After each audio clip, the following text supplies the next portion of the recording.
Om Namah Shivaya. Today's video is on the interpretation of Dasha. It's going to be an interesting video because Dasha, we can have good or bad planets in the horoscope, but how those planets are active or not, and whether they are supposed to give the result or not, that is very important. So what we see is that if the right Dasha does not operate at the right moment, the results that we are expecting at that time may not happen. So Dasha is the foremost important, that whether you will face that Dasha, whichever planet is best situated in your horoscope. Now every planet in its Dasha, because the planetary dashas are of long phase. Obviously, Sun is 6 years, the Ketu, Mars is 7, then the longest is Venus, obviously 20 years, Saturn is 19, Rahu is 18, Mercury is 17, Jupiter is 16. So these are big dashas that is determining the path of your life for a very long period of time, because more than 15 years is quite a long phase. Now see, every planet will have certain characteristics in its dasha. Suppose we start with Ketu. Ketu dasha can be good if you are a little carefree and not much attached to the things that the material life promises. You know what I'm trying to say? Because Ketu can give you material success also, material money, position. It is the zenith, it's the flag bearer, right? You put the flag where Ketu is.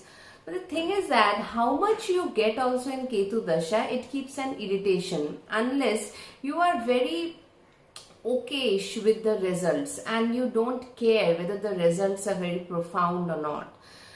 Ketu Dasha obviously gives a bit of, depending on where your Ketu is and its aspect on this, it will bring you towards some kind of spiritual upliftment. Learning astrology is also a very, very significant thing in Ketu Dasha. So that is the flavor. What I'm talking is the flavor of the planet. After Ketu Dasha, we come into Venus Mahadasha. Venus is all about art, culture, finer things, but obviously if that Venus is situated in Capricorn, it will not be able to give its full result. That is understood, because Saturnic Venus, though in Aquarius Venus is very different, it's humanitarian. So the placement of the planet is definitely important, but the planet, its characteristics will be definitely felt. Venus is also anything good, architecture, making something marvelous, the goodness of life, people around you, can be women more.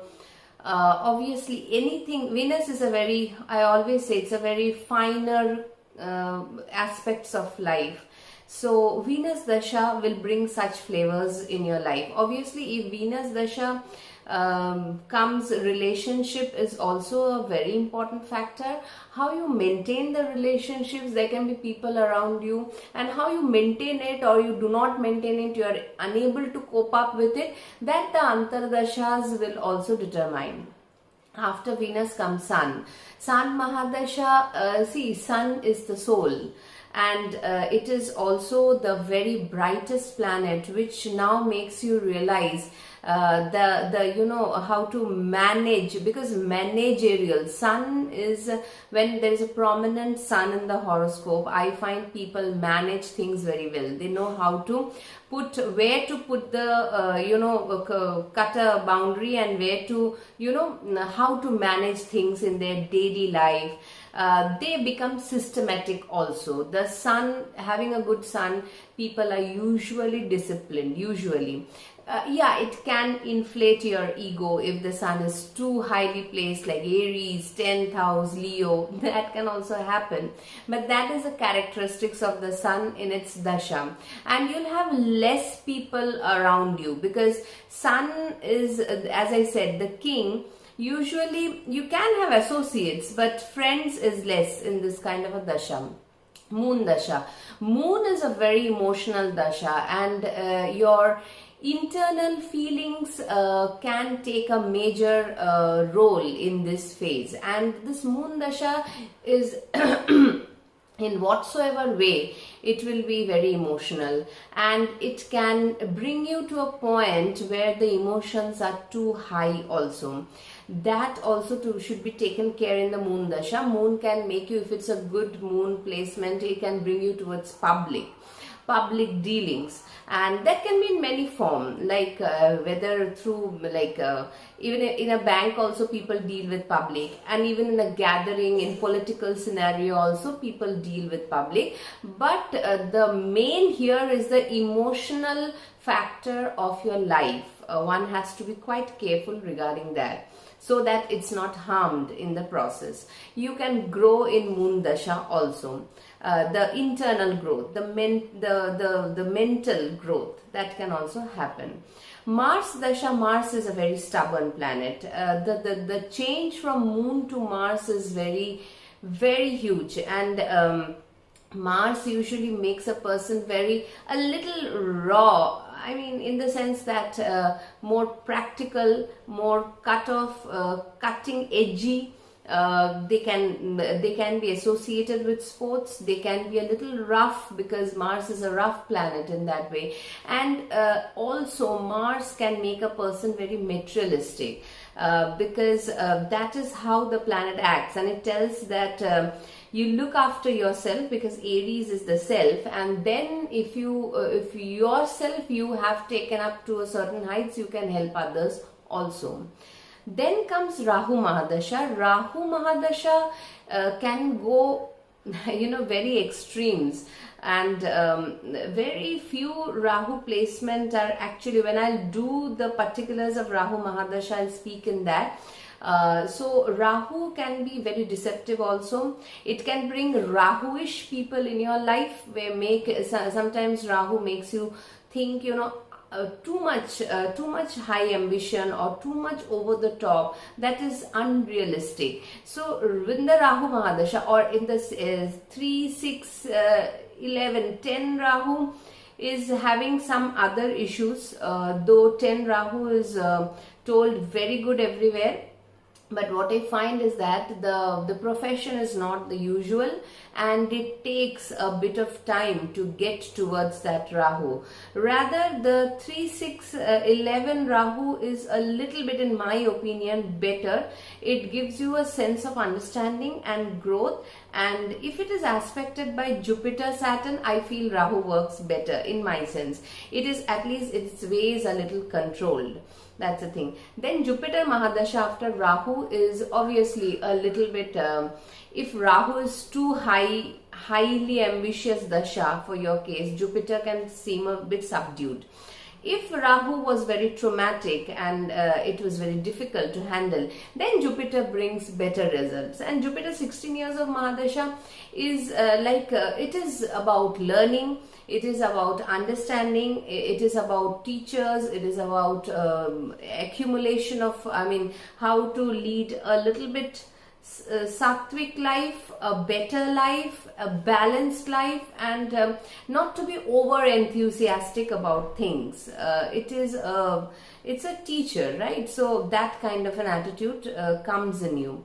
Saturn Mahadasha is quite if people have gone through Saturn Mahadasha, they understand that it's quite grinding.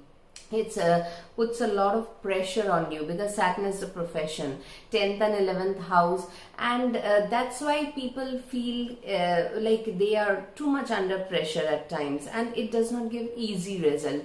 Patience testing, that is most important. After this long 19 years of Saturn Mahadasha, Mercury Mahadasha can be quite easier, because the feeling is like that.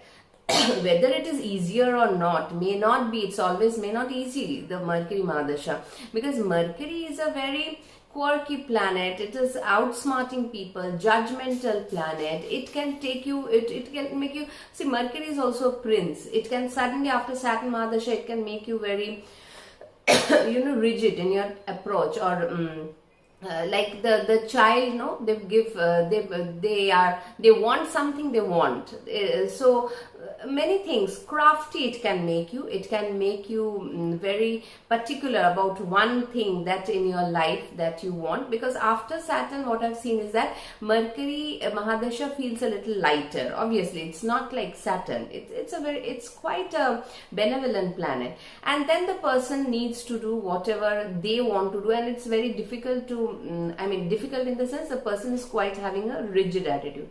So every Mahadasha has its flavor. Now what I've done is that how to interpret a Dasha, I have taken certain rules for that. So those rules I will be putting on the screen. So let me tell you that how I have processed it. Now whatever rules I've taken is that how I put the things of the Mahadasha when I look into a horoscope, and also I have taken it from Laghu Parashari. That is the book which is, I feel, for Dasha interpretation, it's really good. The first point is that Dasha, the first thing about a Dasha, whether will be good, bad, mixed, is judging the characteristics of the planet and the Karaka Tattva also, which areas of life will be helpful in the present Dasha. So, see, the judging the planet is what we have to judge is that, like, the planet is benevolent naturally, malefic or natural benefic. So, if it is Jupiter, Mercury, Venus, the Moon, Moon is a little bit waxing waning, but still these are benevolent planets. They are benefics, and they usually do not put you into a very rough patch of life unless it is in a very tight position in Pap Kartri or afflicted by many malefics and all these things, or very bad situation in the Navansh, which is the fruit of the horoscope. So this dashas will not, usually benefics will not take you to the extremes. So that there lies the importance of benefics.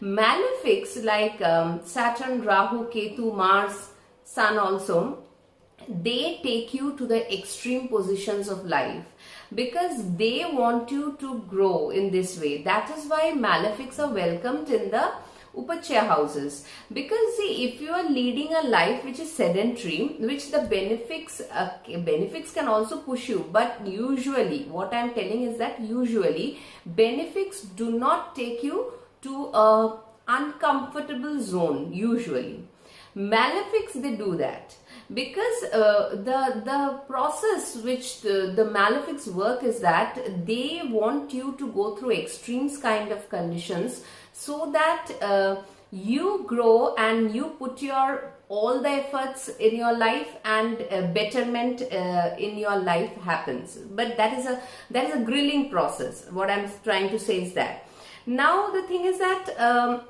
Karaka Tattva of the planet is also important. Like if it's Jupiter, as I told you, that Jupiter will be teaching some kind of learning, some kind of, see, Jupiter is the original 9th house and the 12th house. So Jupiter, 12th house is not always bad.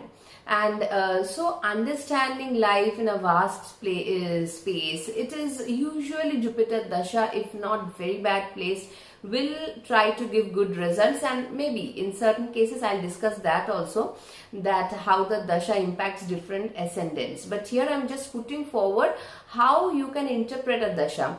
But in Saturn Dasha, it's about work. So that is the Karaka Tattva. Mars Dasha, it's land, assets, money, your brothers, these kind of things. Venus is about relationship, music, finer things of life, these kind of things. So now you get, first is that you get a hold of what is the planet signifies, and what are the what can you expect from the Dasha. So that is the first thing. Second thing, as you see, as the Dasha starts with own bhukti, a planet does not give its entire result good or bad during the phase only. Few results can be seen. Suppose you are starting with a Saturn Dasha, Saturn Mahadasha and Saturn Antardasha. Any Dasha will go through its own bhukti first. Now here the full result of the planet will not be visible. If you think this is what the Dasha has to be, like judging by the first 2 years of the Dasha where Rahu, Saturn, Jupiter, no, it will not be like that. It does not give its full result in its own bhukti. It does not. Because the other planets, when they come in their Antardasha, slowly you will be able to judge the planet even more, what it is gearing up to give.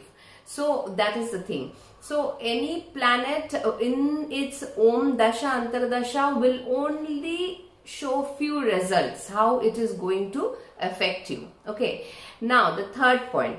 Third point is bhukti, one after the other will continue of same characteristics related to whether it is related or unrelated. Like if you take Saturn Mahadasha, Saturn is tough. Saturn Mercury being the friend of Saturn. Now that is Sahadharmi, Asahadharmi or mixed result, neutral, whether both the planets are gelling well.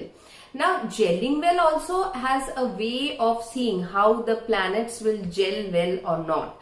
Suppose you have anything, Rahu Mahadasha.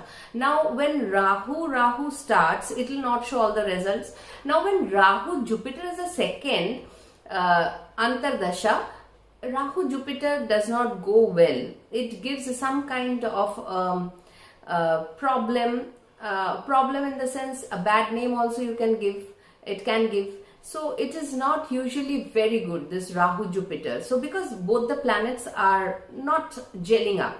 Rahu is different category, Jupiter is different category. So we can take in one category Rahu, Saturn, Mercury, Venus, these are the planets, and another category we take Sun, Moon, Jupiter, Mars, these other one. Ketu is a very neutral dasha in the sense that Ketu is a little bit, that's why very different from all the planets. That is what I have seen.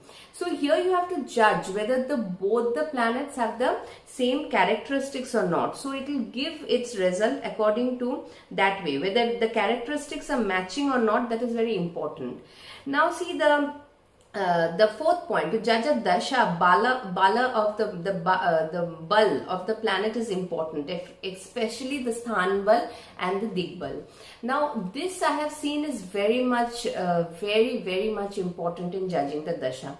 Now what dig bal is, as you know, that Mercury Jupiter is digbala in the first house, then Sun and Mars is digbala in the 10th house, Saturn in the 7th, Venus and Moon in the 4th. So if planets are situated in that way, then it is better actually. It is better to get the result. So you can understand that the planet is having some inherent strength to give you better results. Or near about, suppose you are talking about Sun or Mars, digbal in the 10th house, even if it is in the 11th house or near the 9th house also, not bad.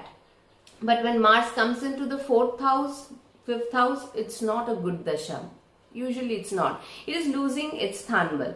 So digbal. Now this is a very important interpretation of the planets. Very important. Now where it is sitting, that is also important. Whether it is sitting comfortably in its own house, in its exaltation, in its friend's house, that is also very important. Now see, Jupiter, as we know, it's a very clear-cut thing. Suppose you have an exalted Jupiter in the 10th house or an exalted Mars in the 4th house.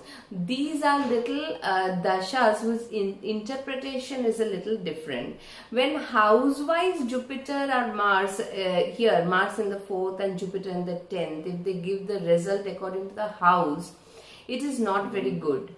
The 10th house Jupiter means what? Your professional things and all, something you are unable to push forward with too much of gusto. Here there had been a Rahu Saturn Mars, the Sun scenario would have been different, right? So Jupiter in the 10th house is little difficult, but if it is in exaltation or own house, obviously when you're talking about the sign will give you certain good results, definitely, because it is an exaltation. You can find people who can come and help you in some way. That can happen in your professional front when you're looking for help. So that is the thing. Now if Jupiter is debilitated in the 10,000 Capricorn, it is not, we know if the condition is not good, because it is neither you are getting people who are influential to help you enough, neither you have too much of understanding or how to process the thing in the 10th house. Like that the interpretation goes. Both we have to take the Digbal and also the Rashi where the planet is situated for the Mahadasha. This is very important. Now one has to understand number 5 point is that the right dasha brings the good result at the right time. So this is a very important thing. Suppose a person is having a Saturn Mahadasha during the education time, it's not wanted, and Jupiter Mahadasha in the professional time, okay, your profession may not go into total doldrums, but we want the perfect dasha at the perfect time. Suppose a person is going for some competitive exams. He has a Mars Antardasha Mahadasha. It is good because Mars will propel him towards that competition. When you are in a relationship after marriage, if you're running a Saturn Mahadasha, one has to understand your professional things. If Saturn, I'll say why the planets are good enough or not, that is also another thing. But some kind of professional thing will be happening, whether good or bad. So your mind is totally into that phase. Now, how you deal with relationships. So this is how dashas leave a very important fact. Now, obviously in life you cannot get good dashas all the time. That is understood. That's why time comes and goes. That is why we say that, right? That's the thing. The categories of planets, auspicious, inauspicious, maraka, this has to be also judged. Like, see, a planet holding the every ascendant will have that kind of a thing. Some auspicious, some is natural, benefic, malefic. Some is like as per the horoscope. Like for Capricorn ascendant, Jupiter is not a very good planet because it is the 3rd house and the 12th house. But Jupiter is a benefic planet. So what we understand is that in the Dasha of the Capricorn person, Jupiter Dasha, if they have, they will get good results, but they will get bad results also. They will put in efforts, but some losses will also happen. And if some dan punya you do for the 12th house, some good results. So it is a mixed, it is not very out and out good, though it's a benefic planet. And so similarly for Scorpio ascendants, Mercury. Mercury is the 8th lord and the 11th lord. Both are trick houses, right? So here you have to understand that when Mercury is a benefic also, it will give sudden results regarding the 8th house, which will not be good.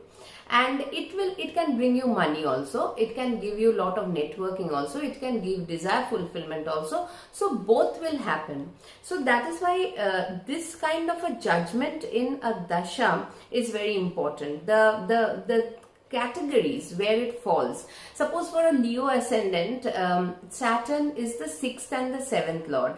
Now here it is an inauspicious and having a Marak house also. But see, Saturn will give some kind of professional growth also and status growth also. Because it's the 7th lord, it can give marriage also. Now whether it hinders your process or not, now that is the Antardasha things will say. Again, Jupiter for Scorpio is like 2nd house and the 5th house lord.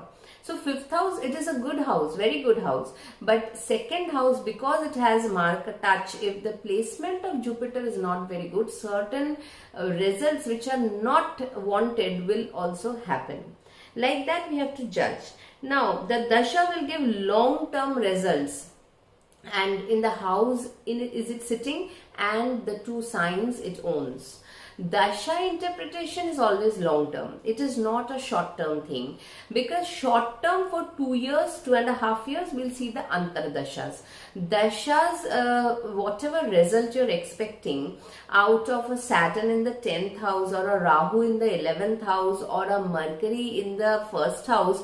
First house Dasha means the house is you. Now, whether through business, personality development, or what, it is you that is getting either affected, benefited, or not benefited. It is like that. Now, if it is the 11th house, your desires are getting fulfilled to the extent that you want, your network circle is growing or not growing. That is a long time that the Dasha is doing. Jupiter Dasha, if it comes, it gives you livelihood, roti kapra makan. We know that. Jupiter is known for that. So, Saturn Mahadasha, whether it increases the status, your power position, portfolio, your work thing, that is a long time. The Antardasha, 2 years, 3 years, like Saturn Venus is a very long phase. So, that is, Antardasha will give the immediate 2 years result. The Dasha will give a long phase result. That is why when the Dasha changes, the life changes too much. Antardasha when changes little bit here and there, but Dasha change is a big change. Now see, 8th rule, exception is Saturn Venus. As I was talking about Saturn Venus, when the Dasha Lord is 1/5 to each other, usually 1/5 Kendra to each other, it is good. But for Saturn Venus, it is written specifically, if both the planets are strong and in 1/5 Kendra, the results are very bad. It's an exceptional Dasha Antardasha. 6-8 condition, 2-12 is better. One is strong, one is weaker. Results are good. Saturn Venus is a very critical Dasha, or Venus Saturn. Whenever these two planets, how much we talk about they are friends, but they are very different kind of planets. So they mix and gel in their Dasha Antardasha, and the results are not easy. This Dasha Antardasha, whenever one has to cross to Venus Saturn or Saturn Venus, it will never be easy. It will give some kind of a roller coaster, but better if it is situated in a not good position with each other. Suppose in 6-8 position, it is better. Suppose both are little weak in your horoscope, in their Dasha Antardasha, better. One is weak, one is not weak, better. 1/5 condition, not good. Kendra position, Saturn Venus, not good. Saturn Venus, both are very strong, not good. So this is an exceptional case that is very well written in the text actually. Now, before judging a Dasha, suppose this is very important, the 9th point is that before judging a Dasha, please go and check the Shodash Varga. You'll have a chart. I'll put up that also. Like if a planet, suppose Sun is in Aries and you want in your 10th house. Now you want to go for a government job. Whether that Sun will give you the effect or not, there are a lot of other charts, divisional, 16 divisional charts, where the Sun is occurring in those. To check that whether Sun is really strong in your horoscope or not, it gives that is very important. Suppose Jupiter looks exalted in your D1, whether it is the same, how many times it is in its exaltation own house or not in the other horoscopes, in the 16 divisional charts. That's very important. The Shodash Varga table to see the strength of the planet is very important. Another last thing is that the Dasha Bhukti will always give better results of the Mool Trikon house than the other house. Like Saturn, Capricorn and Aquarius. So Aquarius is a Mool Trikon. That house, wherever it is situated, the result will be better. So these are certain rules that you have to follow while judging the Dasha. That's why I have noted it down. Though I have taken it from Laghu Parashari only. You can go through the book. It's a really good book. A little bit, obviously it's a little confusing, but again and again reading the book can give you a very good knowledge of the Dasha Bhukti. So read it and you will find it very good in judging and expecting what your Dasha is going to give you. So this was the video on my Dasha interpretation, and in my next video I will do the Mahadashas. Slowly I'll be covering all the Mahadashas, but this is what I interpret. 2 horoscopes I have taken today to interpret the Dasha, how it progresses. I will just put the horoscopes on the screen. So first, this horoscope which is reflected on the screen. So see, this horoscope, because I have taken both the ascendants as Scorpio, so that we understand how this sun, both the horoscope side by side, I will put them, and they look that they have Sun and Venus both have in the 10th house. And if you see the degrees of Mercury for the first horoscope, it is 0 degrees in the in 11th house. So in the Bhav Chalit, it is coming into the 10th house too. So see, there are a lot of similarity in these 2 horoscopes. Now if I am here to judge the, suppose let's start with the Jupiter Mahadasha. Because Jupiter and Saturn and these Mahadashas, they are long Mahadasha. So let's first take Jupiter. Now see, for the first horoscope where Jupiter is in the 7th house in conjunction with Moon. Now Jupiter over here, it is a 5th lord coming into the 7th house. When Jupiter Mahadasha is there, if it is running in an appropriate time for that person, which happened for this horoscope, it is like he has started Jupiter Mahadasha from his higher studies and continued till 32 years of his age. Now see, though Jupiter in the first horoscope has a problem of not having the, it's not Digbal. Jupiter is in the 7th, where Saturn is Digbal. So here Jupiter will not give all its goodness, right? It is difficult for Jupiter to give all its goodness because it is in the 7th house, not getting the Digbal strength. But in his education, because it is aspecting the Lagna, it will give some good, the person will be interested in studying. That is the first and foremost thing. The interest in the study will be there for this person, having Jupiter in the 7th, being a 5th lord aspecting the Lagna. So he did well in his education. Then after that, because Jupiter is Roti Kapra Makan, he also got his job at the right time, and then he also got married, being in the 7th house, creating a yoga with Moon over there, the 9th lord. So the Jupiter Mahadasha interpretation for this person is that it is not too good, but then it is not too bad also. Now another thing about this horoscope is that you see the Sun in the 10th house. So here it looks like a government oriented person who will look for government job or something. The Venus, the 12th and the 7th lord is also there.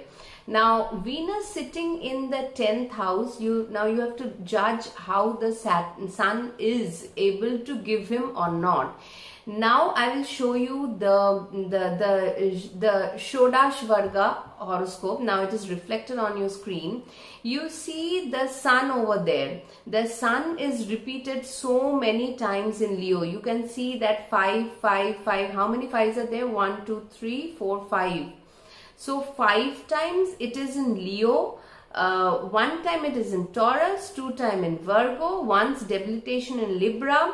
Then in Aquarius, and then again it is having 1 exaltation. So see, Sun is so many times in its dignity.